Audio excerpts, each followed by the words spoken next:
इस एक सीट जो पक्का है बीजेपी का जीतना, इसको लेकर के राजनीतिक गलियारों में कई नेताओं के नाम चल रहे हैं, और विशेषकर उन नेताओं के नाम चल रहे हैं जिनकी या तो लोकसभा या विधानसभा की टिकट कट गई, या जो नेता चुनाव हार गए। यानी मोटा मोटी हम ये कह सकते हैं कि चुनाव हार चुके नेता और जिनको टिकट ही नहीं मिले, यानी बेटिकट नेता, हारे नेता और बेटिकट नेता, वो इस प्रयास में हैं और उनकी दिली इच्छा भी है बहुत सौ की कि पार्टी उनको राज्यसभा में भेज दे। लेकिन चूंकि भारतीय जनता पार्टी का शीर्ष नेतृत्व और आज की जो बीजेपी है, जिसको नरेंद्र मोदी देश के प्रधानमंत्री के तौर पर चलाने का काम कर रहे हैं, देश को तो वो चला ही रहे हैं, लेकिन बीजेपी को भी जो है वो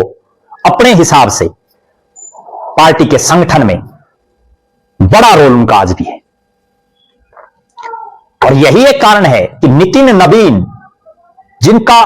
पूरा भारत तो छोड़ दीजिए, बिहार जैसे राज्य में जहां से वो आते हैं उसमें भी कोई बहुत बड़ा नाम नहीं रहा राजनीतिक तौर पर, और उनको पहले राष्ट्रीय कार्यकारी अध्यक्ष और फिर राष्ट्रीय अध्यक्ष बनाना अपने आप में इस चीज का एक उदाहरण है कि आज नरेंद्र मोदी जो चाहते हैं वो कर रहे हैं। वरना तो बड़े बड़े नेताओं के नाम चले, लेकिन सब नाम चल करके रह गए, कुर्सी तक नहीं पहुंच पाए। अब राजनीतिक गलियारों में